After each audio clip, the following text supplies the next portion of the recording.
I accidentally dated my ex-best friend. When I entered a new relationship, I was honest and told him everything. Now he insults me about my colorful past. Me, 26-year-old female, dipped into my savings and got Mike, my boyfriend, 27, a PS5 for his birthday yesterday. He knew he was getting the PS5 because he told me that the PS5 is the only thing he wants. From the moment the new console was announced, he had been talking about it nonstop.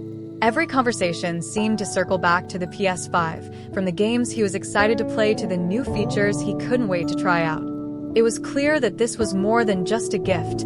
It was a dream come true for him. We've been together for 4 years, so the cost didn't matter to me.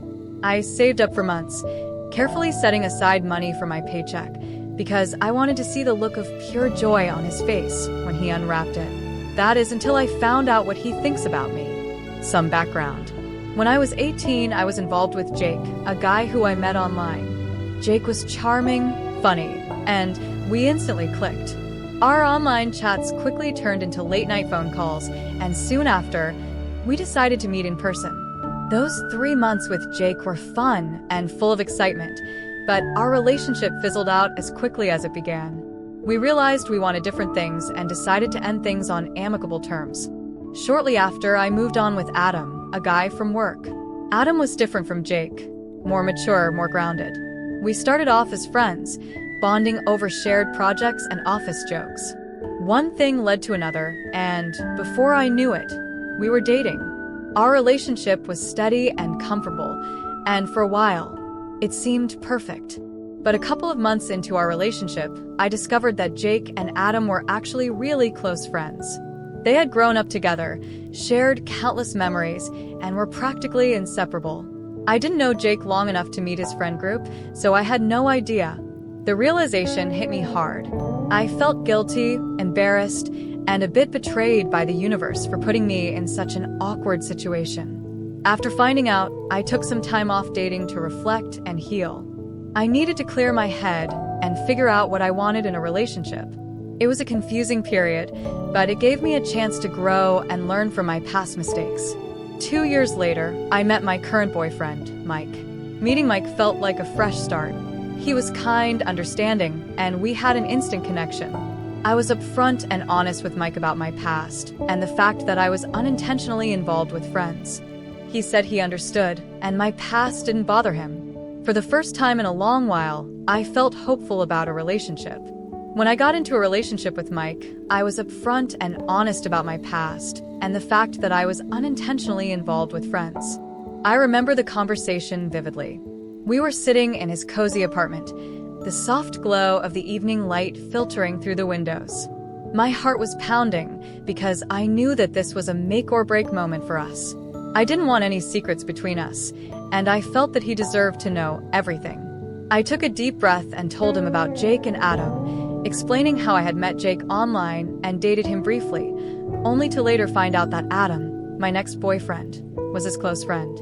I laid it all out there, my voice trembling slightly as I recounted the story. I emphasized that it was never my intention to cause any drama or to hurt anyone. I just wanted him to understand my past and the lessons I had learned from it. Mike listened intently, his expression calm and thoughtful. When I finished, there was a moment of silence that felt like an eternity. Then, he reached out and took my hand, giving it a reassuring squeeze. He looked me in the eyes and said, "I understand. Your past doesn't bother me. We all have things we've been through, and what matters is who we are now and how we treat each other." His words were like a balm to my anxious heart. I felt a wave of relief and gratitude wash over me. In that moment, I believed that Mike was someone who truly accepted me for who I was, flaws and all. It made me feel secure and loved, and it strengthened my resolve to build a future with him. But everything seems to be a lie after what happened last night at his party. The anticipation had been building for weeks. I had carefully planned the surprise, imagining the look on Mike's face when he saw the PS5. I even wrapped it up in his favorite color and added a big shiny bow. When I showed up with the PS5, Mike and his friends were already in high spirits, the room buzzing with laughter and chatter. As I walked in, I felt a surge of excitement and nervousness. The moment they saw the PS5, the room erupted. Mike and his friends were screaming with joy, their faces lighting up with sheer delight. Mike's eyes widened, and he let out a whoop of excitement, rushing over to grab the box from my hands. His friends gathered around, clapping him on the back and cheering. For a brief moment, I felt a sense of accomplishment and happiness. I thought I had made his birthday unforgettable. His best female friend Jessica laughed and said, "I wish I was a thought so I could afford a PS5 too." The words hit me like a slap in the face. It felt as if the room suddenly went silent, the laughter and joy from moments ago replaced by a cold, biting tension. I looked at her with an "excuse me?" look on my face, my mind racing to comprehend what she had just said. My heart pounded, and a mix of shock and anger surged through me. Jessica's comment was not just a joke, it was a deliberate, hurtful jab. She stood there with a smug smile, clearly enjoying the discomfort she had caused. The audacity of her words left me speechless for a moment. When I finally found my voice, I managed to ask, "What did you just say?" My tone was a mix of disbelief and rising anger. Instead of apologizing, Jessica just shrugged and said, "Never mind," before turning and walking away as if nothing had happened. Her dismissal was infuriating. It was as if she didn't even see me as a person worthy of respect, as if my feelings didn't matter at all. I could feel the eyes of the room on me, and the joy that had filled the air just moments ago now felt tainted. I confronted my boyfriend about it, feeling a mix of hurt and anger bubbling up inside me. I pulled him aside, away from the noise and laughter of his friends, and asked, "Why would Jessica say something like that?" He looked at me, his expression casual, almost dismissive, and said, "She's just messing with you. You can't take a joke?" His response made my blood boil. It was as if he was completely oblivious to the sting of Jessica's words. Or worse, he didn't care. "A joke," I repeated, my voice shaking with disbelief. Why is she even calling me names to begin with? I pushed further, needing to understand why someone who was supposedly his friend felt comfortable insulting me so casually. He sighed, as if I was being unreasonable, and said, "Well, everyone knows you were a thought before you met me." His words were like a punch to the gut. My heart sank as the realization hit me. This wasn't just Jessica's cruel comment. It was something deeper, something he apparently believed too. I asked him to explain how I was a thought before him, and he said, "Messing with best friends?" His words cut deep, and I felt a lump form in my throat. I had been honest with him about my past, thinking it was something we had moved past together. Hearing him casually throw it back in my face was like reliving that painful chapter all over again. He then patted me on the shoulder, a gesture that felt condescending rather than comforting. "It's okay," he continued, as if he was doing me a favor. "You're not who you were back then. If I could get over your colorful past and thought mentalities to give you a chance, then you could get over Jessica's comments and give her another chance." His words were a twisted attempt at justification, and they made me feel small and unworthy. The way he framed it, as though he had graciously overlooked my supposed flaws, was both patronizing and hurtful. It became painfully clear that he didn't truly respect or value me, despite the facade of understanding he had maintained for years. I didn't say anything. My mind was racing, but I felt strangely calm. Words failed me.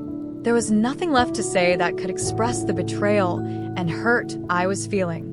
I just got up, my movements slow and deliberate, as if in a daze. I walked over to the gift table, my eyes fixed on the PS5 that had once symbolized my love and effort. The room fell silent as I reached for the PS5. Everyone's eyes were on me, but I didn't care.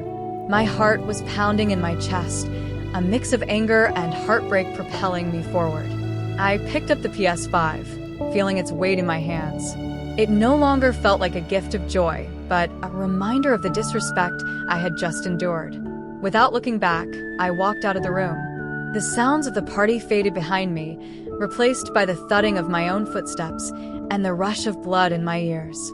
As I stepped outside, the cool night air hit my face, bringing with it a sense of finality. I didn't stop until I reached my car. I placed the PS5 on the passenger seat and sat behind the wheel, my hands gripping the steering wheel as I fought back tears. He was pissed. I could almost feel his fury radiating through the phone as it buzzed incessantly in my pocket. He literally called me like 20 times, each call more insistent than the last, but I didn't care. My heart felt heavy with the weight of his betrayal and the harsh words he had spoken. Every time his name flashed on the screen, it was a painful reminder of how little he thought of me. I was so hurt that I couldn't bear to look at the PS5 anymore. The thought of it sitting in my apartment, a symbol of a love that felt shattered, was too much to bear. So I took the bow off and drove straight back to the store I got it from. The drive was a blur of angry tears and a knot of determination in my chest. I walked into the store, clutching the PS5 like it was a burden I needed to shed. The store clerk greeted me with a polite smile, which faltered slightly when they saw my tear-streaked face. I explained that I needed to return the PS5, and they asked no questions. They could probably sense that this wasn't just a simple return. They happily refunded it, and for a moment, I felt a small sense of relief. It wasn't just about getting my money back, it was about reclaiming my dignity and taking a stand against the disrespect I had endured. I thought that was done, but Mike and all his friends, including Jessica, were relentless. My phone kept lighting up with notifications, each message more hurtful than the last. They were berating me for being petty, accusing me of overreacting and ruining Mike's birthday. Every time I looked at my phone, I saw a barrage of texts and missed calls, each one a reminder of their collective disdain. Mike's friends, who I had thought were my friends too, were quick to jump to his defense. Jessica was particularly vocal, her messages dripping with condescension. "You're so immature," she wrote. "All this over a joke? Grow up." The others chimed in, echoing her sentiments, making me feel like I was the villain in this story. They kept saying I brought this on myself by making poor choices. "If you hadn't messed around with Jake and Adam, none of this would have happened," one message read. Another said, "You knew what you were getting into with Mike. You should have known better." Each accusation felt like a dagger, twisting the knife of guilt and shame. Their words stung because they weren't just defending Mike. They were attacking my character, making me feel like my past defined me. It was as if all the progress I had made, all the growth and self-reflection, meant nothing. They made it clear that in their eyes, I was still that girl who made mistakes, unworthy of respect or understanding. I responded to Mike, my fingers trembling as I typed out the message. The hurt and anger swirled within me, but I was determined to stand my ground. I told him that he deserves better than me, my words laced with sarcasm and bitterness. "Find someone who wasn't a thought and get the PS5 from them because I returned it," I wrote, hitting send before I could second-guess myself. There was a moment of silence, a pause in the barrage of notifications, as if he was taken aback by my response. I imagined him reading my message, his face contorting with frustration and disbelief. I knew my words would sting, but I wanted him to understand just how deeply he had hurt me. His reply came quickly, a flurry of angry texts accusing me of being petty and vindictive. "You're the biggest AH for returning it," he wrote, his anger palpable even through the screen. "You should be happy I ignored your colorful past." Each message was a slap in the face, a reminder of how little he valued my feelings and how he twisted the narrative to make me the villain. But I didn't care. I felt a strange sense of liberation in standing up for myself, in reclaiming a small piece of my dignity. Returning the PS5 wasn't just an act of defiance, it was a declaration that I wouldn't be defined by his or anyone else's judgment. It was my way of saying that I deserved better, even if he didn't believe it. Mike's friends didn't let up.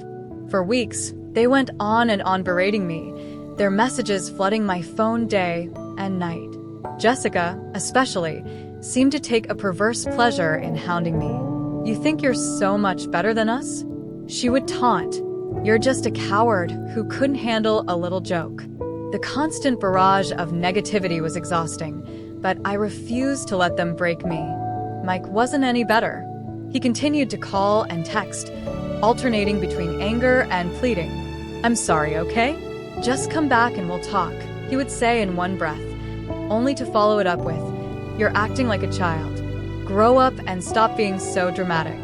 His attempts to manipulate my emotions only strengthened my resolve.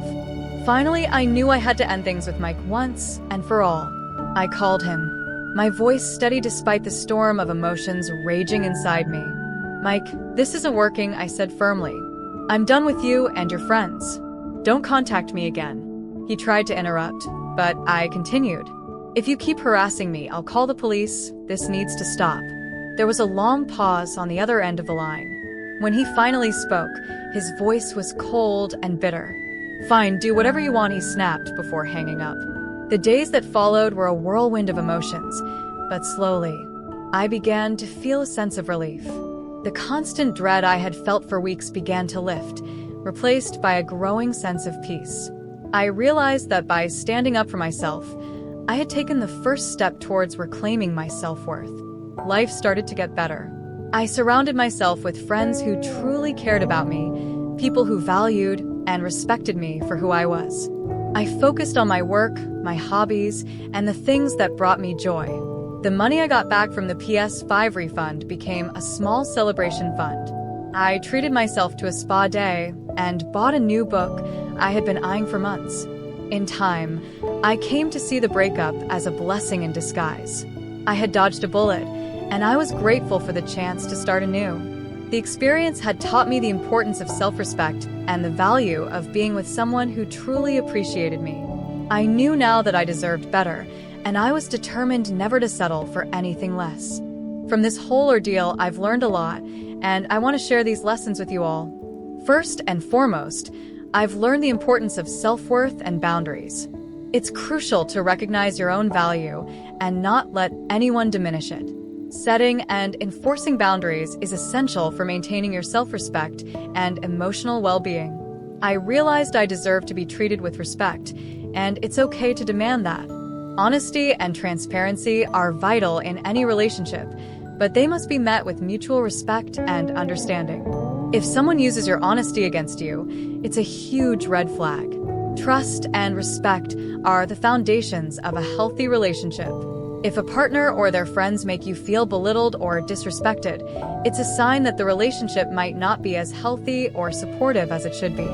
Standing up for yourself is another big lesson.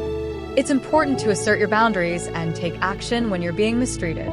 Whether it's through direct confrontation or seeking external help, standing up for yourself is necessary for your own mental and emotional health. It might be tough, but it's absolutely worth it. I also learned the value of having a strong support system. Surrounding yourself with friends and loved ones who genuinely care about you provides strength and support during difficult times. They can help remind you of your worth and what you truly deserve. Going through this experience has shown me that growth often comes from adversity. Difficult experiences can teach you a lot about what you truly want and deserve in life and relationships. They can help you make better choices in the future and become a stronger person. Lastly, it's crucial to listen to red flags in a relationship. Disrespect, manipulation, and belittlement are signs that shouldn't be ignored. Taking them seriously is crucial for your well-being. I hope my story helps you understand the importance of these lessons. Remember, you deserve to be treated with respect and love. Don't settle for anything less. Some of the wholesome comments on this story. Comment 1. I'm so confused. But maybe that's because I'm an old lady who got married around the time you were in kindergarten. Hey, if anyone was wrong in the Jake Shet Adam incident, it was Adam. You might have dated friends, but he dated his best friend's ex. That's on them to figure out. And Adam's mistake only. B. Where I come from, dating 3 dudes in 7 years does not have a colorful past. Did hoe get a new definition since the early 2000s? And I hope you do something special for yourself with a little of that money you got back from returning that gift you got your ex-boyfriend. Comment 2. 55-year-old lady here. What went down in your colorful past wouldn't even be a bleep on anyone's radar when I was the OP's age. Your BF screwed up and accidentally showed you exactly what he really thinks about you. You have dodged a bullet. And please note, he's upset because his screw-up has cost him a PS5. He's not concerned about you or your feelings. Take that refund and go treat yourself. Comment 3. I am so glad there is no photographic evidence of some of the shit we got into when I was in my teens and 20s, back in the 70s and early 80s. Oh, the color and the parties, and these young kids have no idea what grandma got up to back in the day. Comment 4. I like how you stood up for yourself and did not take any crap. You went in to find out what was happening and got an answer. The way he started screaming and giving you the "you should be grateful" just confirms that you dodged a massive bullet, and makes me worry a bit over what else he has been saying to you. Not only in this story. That isn't someone who loves you, that is someone using you for his own benefit. And secondly, it's a red flag he told his friends about what you told him, and that she felt so comfortable to use it as an insult. This shows me two people who don't respect you as a person. Please consider this relationship. To put it politely, these people still have a lot of growing to do, and I think you should allow them to do it on their own. In your opinion, what do you think about the story? Please leave your comment below to let me know.